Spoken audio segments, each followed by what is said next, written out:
Hi everyone, कैसे हैं आप सब। मैं हूं तान्या फ्रॉम ई विद्यार्थी, आप लोगों की हिंदी की टीचर। सो बेसिकली ये वीडियो में हम क्या पढ़ने वाले हैं, ऑलरेडी चैप्टर जो है वो हम पढ़ चुके हैं, लेकिन क्वेश्चन आंसर्स जो है हम वो पढ़ने वाले हैं इस वीडियो में। हम ऑलरेडी क्वेश्चन आंसर्स पहले भी पढ़ चुके हैं, ये वीडियो कॉन्टिन्यूएशन है और क्वेश्चन आंसर्स की। सो बेसिकली ई विद्यार्थी की जो वेबसाइट है, आपको लिंक नीचे डिस्क्रिप्शन बॉक्स में मिल जाएगा। आप डाउनलोड कर सकते हैं फ्री में ई विद्यार्थी की वेबसाइट से MCQ solution, sample papers, important question, previous year papers, books, notes, summary, सब कुछ। ठीक है, तो जल्दी जल्दी जाइए डिस्क्रिप्शन में और डाउनलोड करके रख लीजिए, because this is going to help you a lot in your exams. ठीक है, तो चलिए अब हम इस वीडियो को स्टार्ट करते हैं और क्वेश्चन आंसर्स अच्छे से डीपली समझते हैं।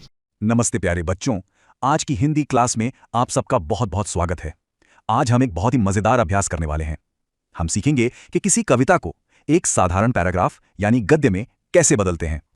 तो चलिए शुरू करें। आज हम एक तरह का जादू सीखेंगे, कैसे हम कविता के पंक्तियों को एक कहानी जैसा बना सकते हैं। पता है, ये सवाल अक्सर आपके एग्जाम्स में भी आता है, रूप बदलकर लिखिए। तो इसे ध्यान से समझना बहुत जरूरी है। तो ये रहा हमारा सवाल, ध्यान से देखिए।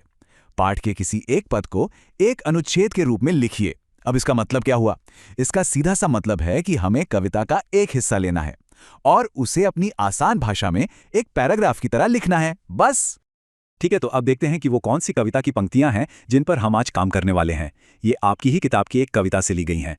मैं इन पंक्तियों को पढ़ रही हूं, आप सब भी ध्यान से सुनिए और कोशिश करिए कि इसके भाव को समझें। पंक्तियां हैं, हुआ विवाद सदैव निर्दय में, उभय आग्रही थे स्वाविषय में, गई बात तब न्यायालय में, सुनी सभी ने जानी। तो बच्चों, अब सबसे जरूरी बात, किसी भी कविता को अनुच्छेद में बदलने का पहला स्टेप क्या होता है? सोचिए जरा। हाँ, बिल्कुल ठीक। सबसे पहले हमें उसका सीधा साधा मतलब समझना होता है। अगर हमें हर लाइन का मतलब पता चल गया ना, तो फिर उन्हें जोड़कर एक पैराग्राफ बनाना तो बहुत ही आसान हो जाता है। तो चलिए एक एक करके हर पंक्ति को समझते हैं। पहली लाइन है, हुआ विवाद सदैव निर्दय में। अब यहां पर सदैव का मतलब होता है दयालु और निर्दय मतलब जिसके दिल में दया ना हो।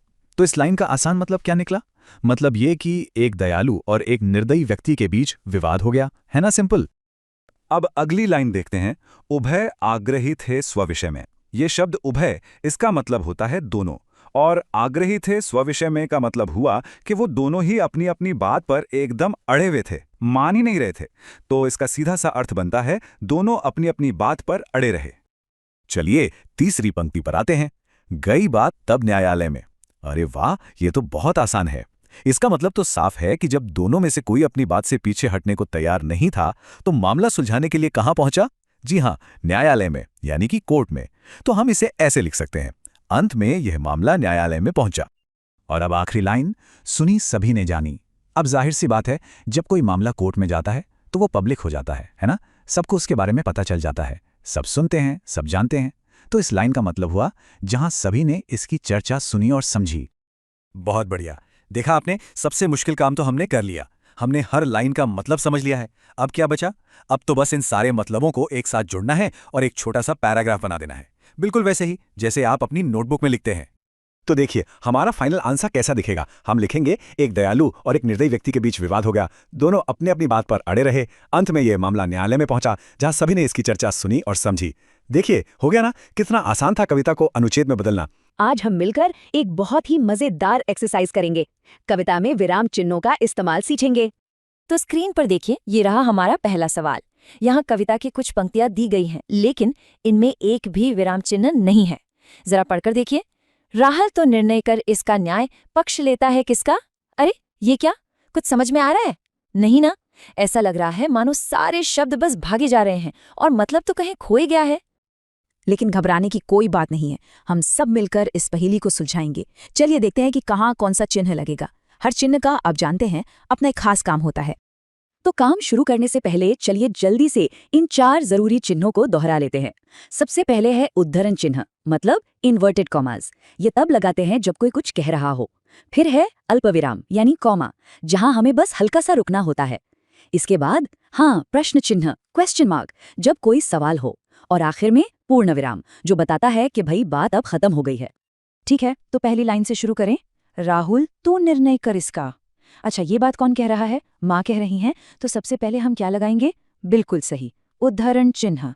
अब वो राहुल से बात कर रही हैं, उसे पुकार रही हैं, तो राहुल के ठीक बाद एक अल्प विराम लगेगा। और आखिर में ये जो डैश है ना, ये एक छोटा सा पॉज देने के लिए है, जिससे बात में थोड़ा वजन आए। अब अगली लाइन देखिए, न्याय पक्ष लेता है किसका? अरे वाह, ये तो सीधा साधा सवाल है। तो इसके आखिर में क्या आएगा? जाहिर है एक प्रश्नवाचक चिन्ह। ठीक है, आगे बढ़ते हैं। कह दे निर्भय जय हो जिसका, सुन लूं तेरी बानी। यहाँ निर्भय के बाद थोड़ा रुकना है, तो एक अल्प विराम लगा देते हैं। जय हो जिसका के बाद माँ की एक बात पूरी हुई, तो यहाँ लगेगा पूर्ण विराम।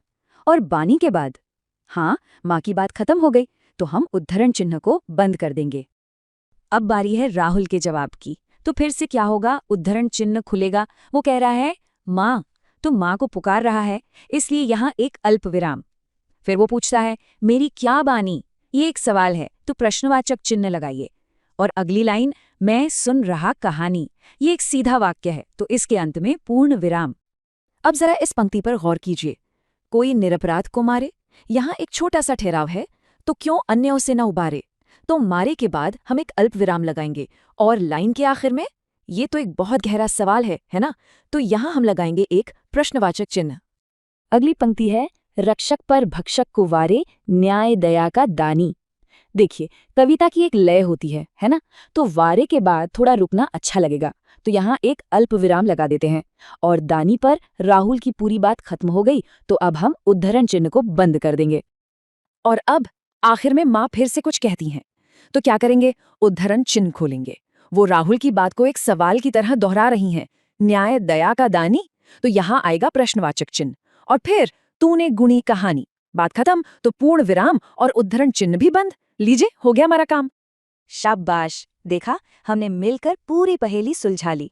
अब जो सही उत्तर बना है उसे अपनी कॉपी में लिखने का समय है। सब अपनी अपनी कॉपी निकाल लीजिए और ध्यान से लिखिए।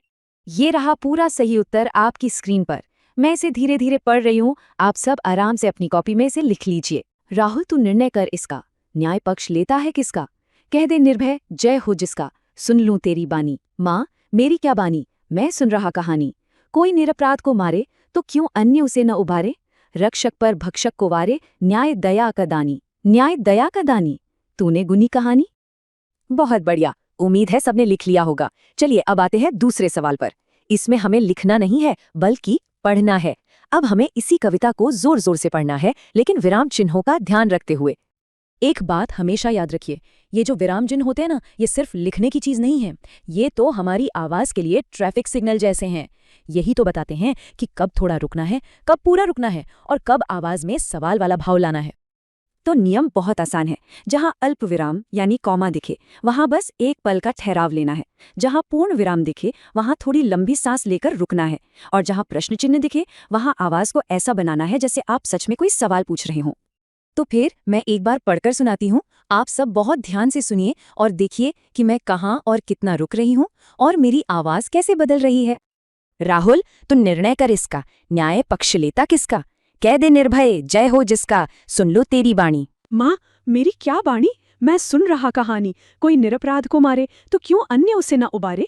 रक्षक पर भक्षक को वारे, न्याय दया का दानी। न्याय दया का दानी, तूने गुनी कहानी। आज हम बूझेंगे पहेलियां। तैयार हैं सब? चलिए फिर शुरू करते हैं।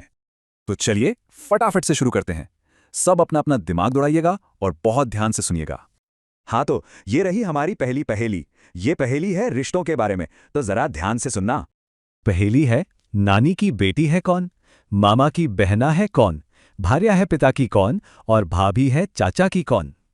सोचो सोचो, कौन हो सकता है ये? थोड़ा दिमाग लगाइए। शाबाश, बिल्कुल सही सोचा। इसका सही जवाब है माँ। चलिए अब अपनी कॉपी में इसका उत्तर लिखते हैं। देखिए, नानी की बेटी वो माँ होती हैं, है ना? और मामा की बहन वो भी तो माँ ही होती हैं। पिता की पत्नी यानी भार्या वो भी माँ है, और चाचा की भाभी भी माँ ही होती हैं। तो देखा, इस पहेली का जवाब है माँ। बहुत बढ़िया। चलिए अब बढ़ते हैं हमारी दूसरी पहेली की तरफ। ये है हमारे एक पंखों वाले दोस्त के बारे में। एकदम ध्यान से सुनिएगा। आसमान में उड़ उड़ जाए, तरह तरह के गाने गाए, पर फैलाकर करता सैर, दो हैं जिसके पर और पैर। बताइए तो भला कौन है ये? हाँ, बिल्कुल सही जवाब। इसका उत्तर है हंस, या हम कह सकते हैं कोई भी पक्षी। तो चलिए इसका जवाब भी लिख लेते हैं, क्योंकि देखो पक्षी ही तो आसमान में उड़ते हैं ना, है ना? और वो तरह तरह के गाने भी गाते हैं, और उनके दो पर और दो पैर भी होते हैं। अरे वाह, आप सब तो बहुत होशियार बच्चे हैं। चलिए अब आज की आखिरी पहेली पर आते हैं, हमारी तीसरी पहेली। ये है फूलों की सहेली के बारे में। पहेली कुछ इस तरह है। बागों में जो सुगंध फैलाती, फूल फूल में बस्ती गाती, हवा हवा में घुल मिल जाए, कौन है जो ये नाम बताए? जरा सोचिए, ये क्या हो सकता है? इसका सही जवाब है सुरभि। सुरभि का मतलब होता है खुशबू। तो चलिए इसका उत्तर भी लिख लें। भाई खुशबू ही तो है जो बागों में फूलों से फैलती है और हवा में भी घुल मिल जाती है ना? बहुत खूब, क्या बात है। आप सब ने तो सारी पहेलियों के एकदम सही सही जवाब दिए। मुझे आप सब पर बहुत गर्व है। तो आज की क्लास में बहुत मजा आया, है ना? चलिए अब हम अगली क्लास में मिलेंगे। तब तक के लिए सब अपना ध्यान रखिएगा। उम्मीद करती हूँ आपको ये चैप्टर के क्वेश्चन आंसर्स अच्छे से समझ आ गए होंगे, और अगर आ गए तो do like, share and subscribe to this YouTube channel. Also press the bell icon. ठीक है, आपको कोई भी डाउट हो तो आप कमेंट सेक्शन में हमको बता सकते हैं लिखकर, एंड अच्छे से डाउनलोड कर लो और पढ़ लो, वरना एग्जाम से प्रॉब्लम हो जाएगी। ठीक है जी, ओके बाय, मिलती हूँ आपसे दूसरी वीडियो में।